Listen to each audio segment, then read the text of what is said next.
28 Days Later, 2002. Film Review. Do you ever feel like you can't trust anyone? Does it seem like everyone's out to get you? That's how Jim and his fellow survivors feel when England is overrun by the undead in 28 Days Later. Unlike the slow, shambling zombies in prior films, these are fast. This innovation breathed new life into a subgenre many thought buried for good. Animal rights activists attempting to free chimps from a disease research laboratory in Cambridge, England, get more than they bargained for. The apes carry an experimental virus called Rage, increasing their energy and ferocity, and it's communicable to humans. Bitten by the infected chimps, the well-meaning activists unleash the virus upon the unprepared populace, resulting in total societal collapse. 28 days later, bicycle courier Jim awakens from a coma following a nearly fatal accident. Finding the hospital empty, he ventures outside, where the entire city of London appears abandoned. Wandering around attempting to discover what happened, he stumbles upon a church full of dead people. But some aren't dead, just infected with rage. They attack Jim, and he's fortunate when two survivors, Mark and Selina, come to the rescue. These two help Jim to understand what's taken place while he was sleeping. Unfortunately, Mark is killed when more infected attack. Jim and Selina notice flashing lights on an apartment building. Upon investigating, they meet two other survivors, a man named Frank and his teenage daughter, Hannah. Frank tells Jim and Selina about a recent radio broadcast he's heard. It's from a military blockade near Manchester that promises shelter and a solution to the virus. Running short on supplies and with nothing better to do, the four decide to vacate London and drive Frank's car towards this destination. After a harrowing adventure, the survivors reach the blockade. They meet some soldiers who take them to a fortified country estate. At first, everything seems great, but soon they realize the military has a hidden agenda. The survivors must carefully navigate between the danger of the soldiers inside the compound and the infected outside as the tension ratchets up to an explosive climax. Writer Alex Garland's novel, The Beach, became a film in 2000, directed by Danny Boyle and produced by Andrew MacDonald. After its success, Garland approached MacDonald about a new idea.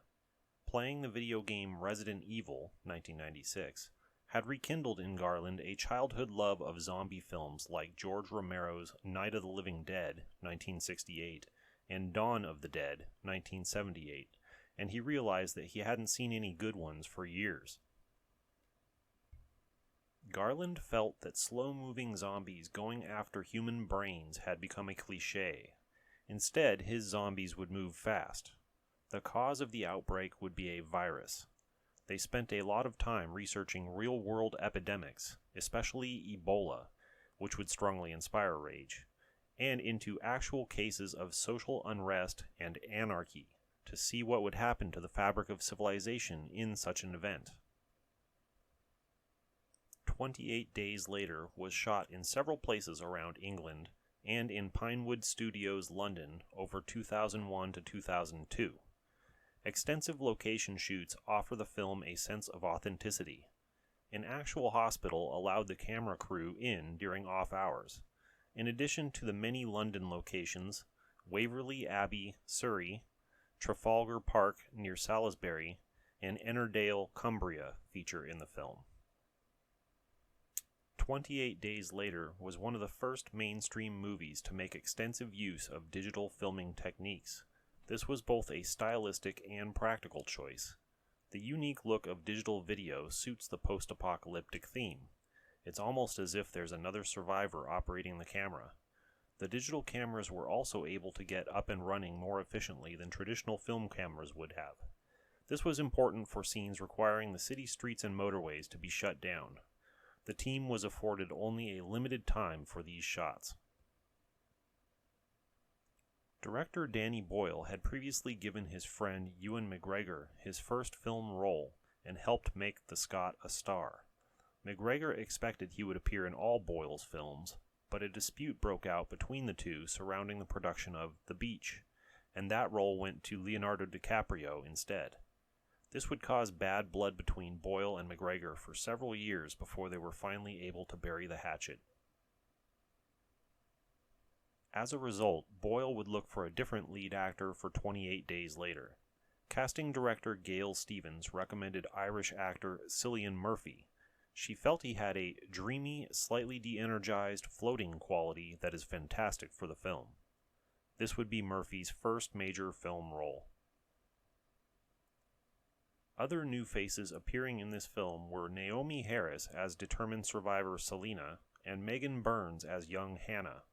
The casting of lesser-known actors meant that viewers wouldn't know what to expect from them. Familiar faces do appear: Brendan Gleeson as Frank, and Christopher Eccleston as Major Henry West. Both of these actors had worked with Boyle previously. Some of the film's most memorable scenes are of normally busy downtown London completely devoid of people. Westminster Bridge, Piccadilly Circus, House Guards Parade, and Oxford Street, among other locations, are all shown this way. The city agreed to blockade small areas, preventing foot and vehicle traffic for short periods of time. This was usually on a Sunday morning around dawn. A mobile police roadblock on the M1 motorway slowed traffic in both directions just long enough for 10 cameras to capture about 1 minute of usable footage. As in any zombie film, some attention needed to be paid to the infected themselves.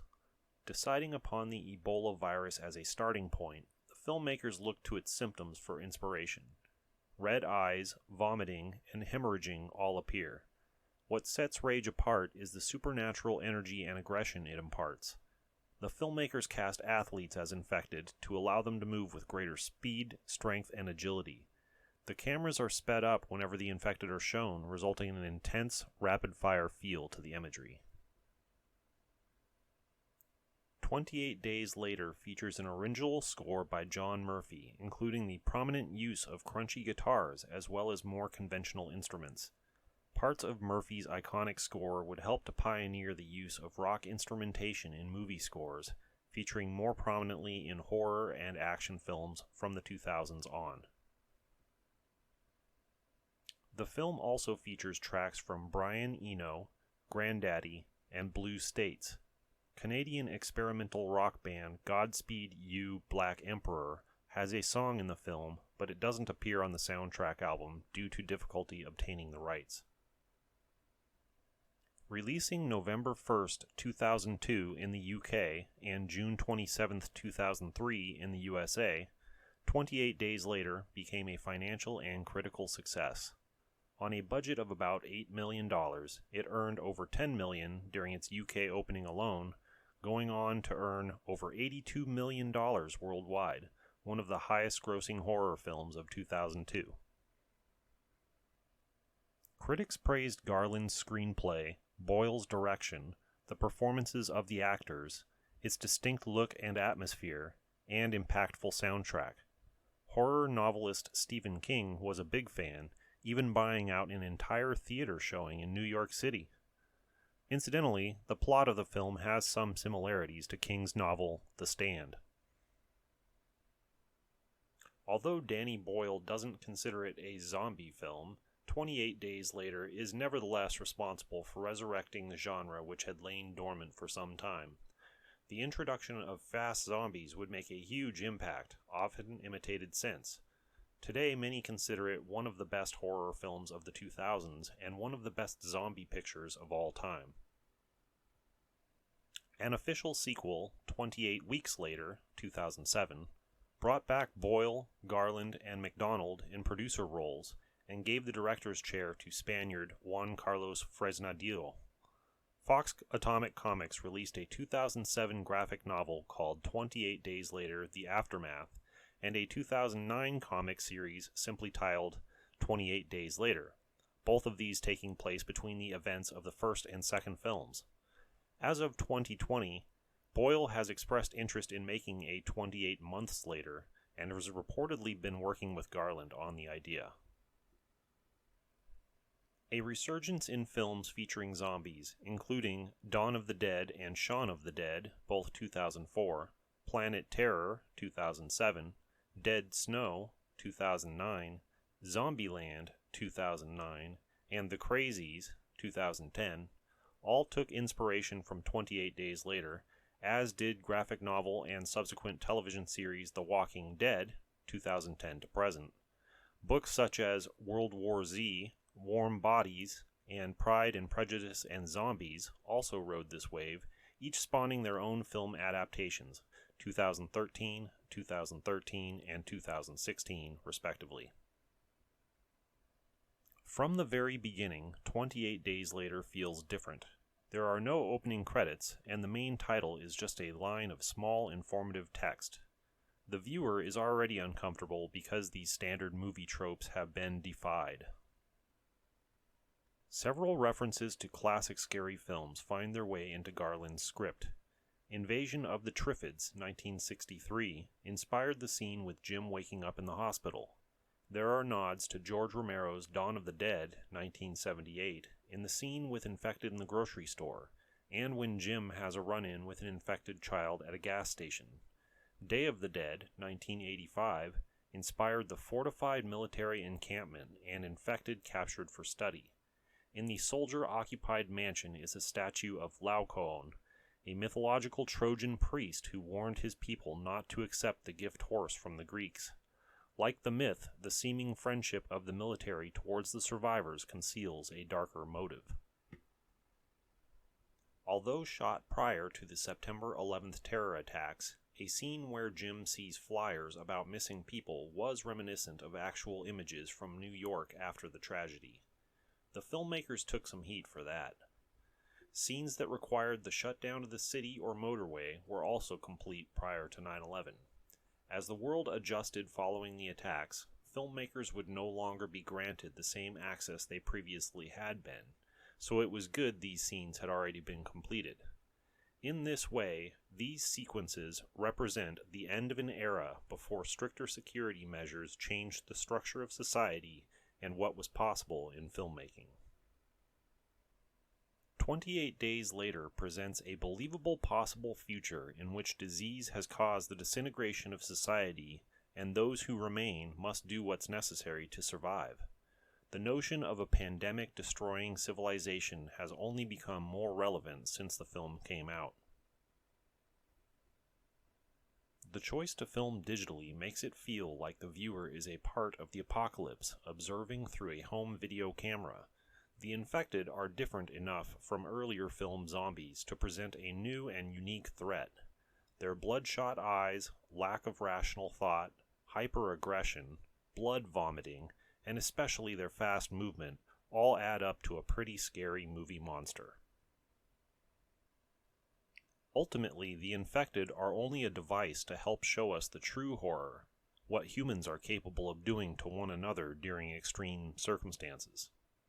While it certainly has its scares, 28 Days Later really succeeds in reminding us how delicate the fabric of civilization is, and how much more dangerous and difficult our lives would be if that fabric were to tear apart.